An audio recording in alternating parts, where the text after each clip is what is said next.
recent killings and the perversion of justice. Welcome to Good Monsters. My name is Cody Lawrence. This is episode 27. We are going to be talking about the Chauvin trial, along with a lot of the other seemingly similar kinds of things going on and the similar kinds of responses that people are having to these, as well as answering the question, how should Christians be responding to these events, and how should we properly be interpreting the things that are happening, and if that is consistent or not with how the media seems to be interpreting them. The short answer is no. They are not consistent. Christians should be responding very differently. And if Christians are responding in the same way that the media seems to be responding to these, then we are doing something very wrong. So what I want to do is to start with the facts, just the facts. If any of these facts that I give are offensive to you, then you're wrong. And if that's offensive to you, then you should probably reevaluate if you care about facts or not. So seriously, these are factual things that we know, and I will get into my opinions after I give the facts. So first, about the Chauvin trial. First, here are the facts. There are two possibilities of the outcome of the trial. Either the result of the trial was just, or the result of the trial was unjust. And there were a lot of things in the background and other variables that went into these decisions that I think are worth examining, but that is worth considering, that the trial was either just or it was unjust. And we as Christians need to have Christian responses to both of those situations. And it might be that, and here's my opinion. It might be that it's not obvious if the trial was just or unjust. And in such a case, we should respond appropriately, just like we should respond appropriately in whatever case it is. But anyway, the fact is, it was either just or unjust. Here are some other facts. Chauvin was found guilty by the jury of all three of the charges that were placed against him. And the three charges were these: second-degree unintentional murder, third-degree murder, and second-degree manslaughter. Now, what these seem to mean, just from my research, is a second-degree unintentional murder. That means that the murder is not premeditated, it's unintentional. So second degree is not premeditated. It happened unintentionally. Third degree murder is, it seems like one step back from second degree murder. It seems like Minnesota is one of the few states that has a third degree murder charge. Most states just have first and second degree murder, it seems. But this third degree murder includes murder that's caused by recklessness or negligence of some kind. So if it was unintentional, but the murder was caused by some kind of reckless behavior or negligence to do something that you should be doing. And then the third charge that he was found guilty of is second-degree manslaughter, which means that the defendant seemed to intend to cause serious harm without knowing it, could result in death, and then it resulted in death. So again, not intentional, but it happened anyway, and he was found guilty of it. Those are the facts about the trial. Here are some other facts worth considering if we want to come to the conclusion that the trial was just or it was unjust. George Floyd had enough drugs in his blood at the time when Chauvin put his knee on his neck and restrained him to kill him. And they may have just done that. Floyd had enough drugs in his blood to kill him, and it may have killed him. It might not have been Chauvin at all, because it is a possibility that this trial was unjust. Could be just, could be unjust. But the fact is, he was on an enormous amount of drugs. Here's another fact. I was very interested to hear this, by the way. The Minneapolis Police Department training manual allows, in certain conditions, actually allowed because it was changed right after this happened, but they allowed in certain conditions for an officer to restrain a person by the neck. And then the jury decided that Chauvin broke these conditions, and so that's something I think is worth looking into if you're curious what the training manual used to say and what it was changed to. But police are allowed to treat people who they're after in certain ways, and the Minneapolis Police Department allowed their police officers to restrain under certain conditions, and I'm not sure what those conditions are. That's something you could look up. Allowed their police officers to restrain people by the neck. So that's a fact. It's worth looking into. Another fact is the jury was not sequestered. The judge came out and said, like, he recommended to them. He didn't force them, but he recommended to them that they should not read the news or not watch TV, but they did anyway. It wasn't a requirement. The jury was not sequestered. That means they had access to what was happening in the outside world.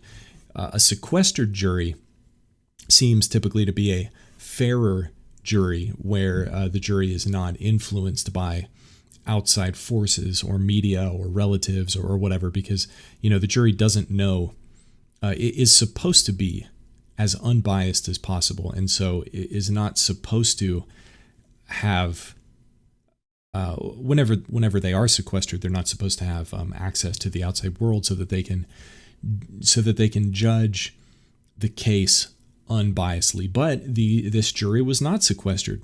They had access to their phones, the news. They could see all of the chaos happening, all of the protests, and I mean protests, I use the term loosely, all of the violence and the businesses being destroyed and windows broken, and we'll talk about more of the facts that happened with that shortly. But they weren't sequestered. They had access to see all of this, and they could predict the even greater chaos that would happen if they cleared Chauvin. So if Chauvin was found innocent, many of these protest groups and even politicians, I think, I'm not sure about that one, but I think I heard some kind of politician say that, bad stuff was going to happen if Chauvin was found innocent. And perhaps that had some kind of influence on the jury. Also, another fact, as I mentioned, that protests were happening across the country, and there were threats that the violence would escalate if Chauvin wasn't judged to be guilty. That's really important, and it goes hand in hand with the fact that the jury was not sequestered. Now, those are the facts. My opinions will follow. You can make your own conclusion about if the trial was just or unjust. I don't know. I don't know all the details, and I would recommend that even you listening don't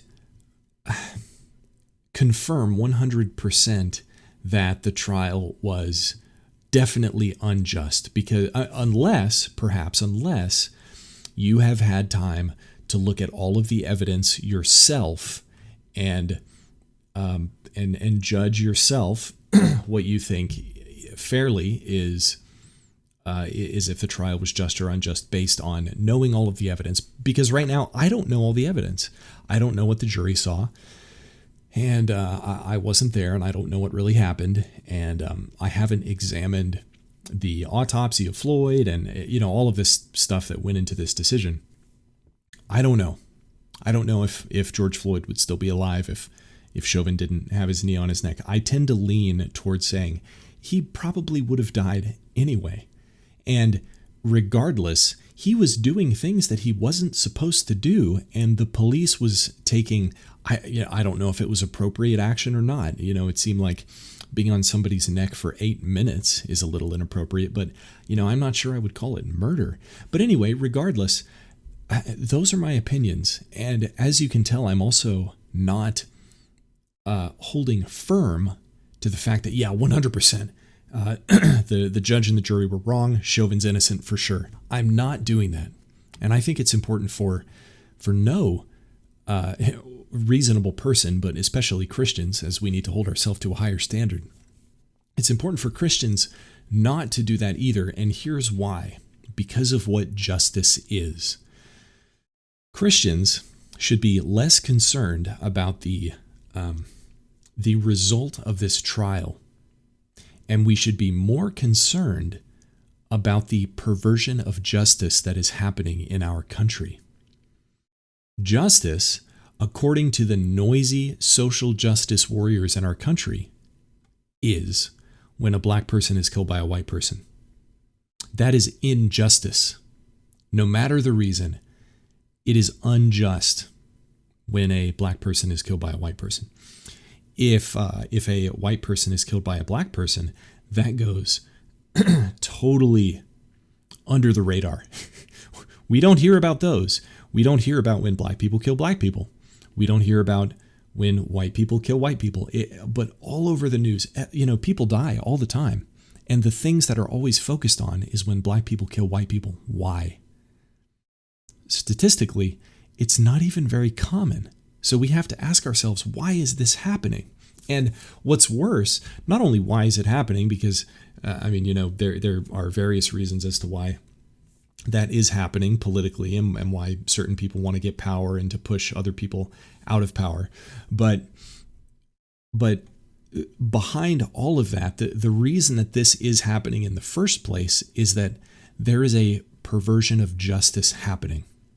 For example, let's take the recent shooting of Bryant. Mikaya. I'll just say Mikaya. I believe that's her name. So there was a fight happening between a bunch of people, and this girl, who I think was 16 years old, Mikaya, was holding a knife, and the police showed up, and Mikaya said to another girl, "I'm going to stab the F out of you, B." F word, B word. "I'm going to stab the F out of you, B." And started charging at the girl with her knife, and the police officer who was there shot her. He shot at her 4 times, and she died. And the other girl, who was being charged at with the knife, was saved.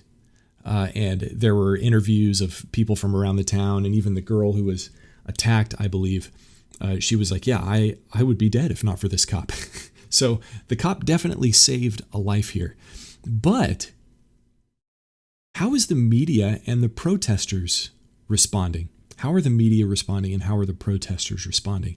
In exactly the same way as they did to the death of George Floyd. And I was listening to Doug Wilson's podcast recently, and he made a really, really good point about this. He said that just on the outside, looking in with our limited amount of information that we have, just what we see on the media, or like the the objective facts that we have access to, not the skewed perspective of the media that we receive, but according to the limited objective facts that we have about George Floyd's death, it looks kind of bad on the cop. It looks like the cop was doing something that he shouldn't. Now it also looks bad on George Floyd because he was definitely doing something that he shouldn't. But, the cop was definitely not blameless in this. And the response from the media and from the protesters was to victimize George Floyd, like he was purely a victim, like he did nothing wrong, and to attack the police officer. Now, let's compare that to the shooting of Mikaya Bryant. The media and the protesters are taking exactly the same approach, except the limited number of objective facts that we have in regards to this, which I think are way more clear than the facts that we had about George Floyd's death, because they released the footage so quickly, the body cam footage from the cop, that you can look up. the cop doesn't look bad at all. It appears that the cop did exactly the right thing. Someone was going to kill another person, and the cop took action. He did what he had to do, which was take out his gun and shoot. And a lot of people are saying, well, he could have used his taser, or he could have, done a triple backflip and kung fu kick to the knife out of her hand and peacefully restrained her with a ring of daisies. But that's unrealistic, and maybe we could have an episode coming up about how guns actually work and how stupid it is for you to say things like that. And probably the people who are saying things like that have never shot a gun before, because no, you cannot shoot people in the legs, and you cannot shoot the knife out of people's hands or things like that. That's unreliable. If you're trying to stop an attack, you don't aim for their legs, you aim for center mass. But anyway, the point is, a life was saved there, but the media and the protesters are responding in exactly the same way to victimize the, in this case, the would-be murderer, the girl with a knife, Mikaya, and to make the police officer out to be a terrible person. This isn't about justice or fairness or anything like that. It's about an evil ideology that is opposed to justice and fairness and that kind of good thing. This is about evil versus good. And the evil is clearly the people who are twisting actual justice, because actual justice says whenever somebody is going to kill an innocent person, you can defend them in any way possible. As a police officer that's their job, to defend people. He shot a person who was going to murder this innocent person, and he saved this innocent person's life. But these awful, awful people are responding exactly the same way as they did to George Floyd, which might or might not be exactly the same situation where the officer is not guilty of murder. Could be exactly the same situation. Real justice doesn't care what the skin color of the good guy is or the bad guy, or if the bad guy is a man, or if someone involved is a man who calls himself a woman, or if someone involved is a man who is sexually attracted to other men, or if someone is rich or someone is poor.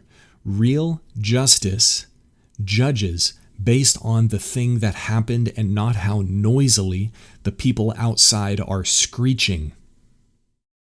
It judges fairly regardless of how many buildings that villains are busting into, looting, and burning down. This fake justice that the social justice types espouse should be a good measure of how a Christian should not conduct their understanding of justice. So when we see things like this happening, that is what we should flee from. Unequal weights and measures. We need to have equal weights and measures, exactly like God does for people. If somebody commits an evil act, regardless of what they look like, we should be impartial. If they are in our family, if they are the same skin color as us, if they are the same sex as us, it should not matter, because evil is evil and good is good. And that is the thing that Christians ought to be focusing on, I think. The Christian response to these things happening is to look at the facts, and also to admit, if we don't have all of the facts, to leave the judging up to the judge, even if it's a good judgment or a bad judgment. Like if we disagree with the judgment, what are you going to do about the result of the Chauvin trial? Let's just say it was a bad judgment. What are you going to do? Burn down buildings and protest? No. I think what Christians ought to do, regardless of these things happening or not, is to speak more loudly and more courageously than we do about real justice and about real truth. Because I think the world is going in this direction, because Christians, because good people who know better are not fighting the way they should. And what I mean by fighting is to courageously speak out against evil and to courageously do good and encourage good. And that is what Christians need to do more of. We need to speak more loudly for actual justice. We need to speak more loudly against untruth, even if it's just in your family or the people around you. You know, you're probably not going to make a difference in the government unless you have some kind of seat or position in the government. But where you do have influence is maybe in your church or in your local community. And if there's perhaps like someone in your family or someone in your church, for example, who thinks Mikaya Bryant is a victim of another racist police officer murdering her for absolutely no reason just because he's racist, it is your job to correct that, or to get whoever's job it actually is to correct it, like their pastor. And if the pastor won't, or is too much of a coward to do it, then, well, hey, you've just killed two birds with one stone. You now realize that you have a terrible pastor. So these things are important for us to consider as Christians in our world, because there is so much real injustice happening. And a lot of the seeming injustice that the media is pushing is imagined, it's concocted, it's twisted, it's perverted. And us Christians need to hold on to, firmly hold on to real justice, real truth, real love, and be courageous enough to act those things out in our lives every day. And maybe then, eventually, because of our actions today, the world will move again in a better direction.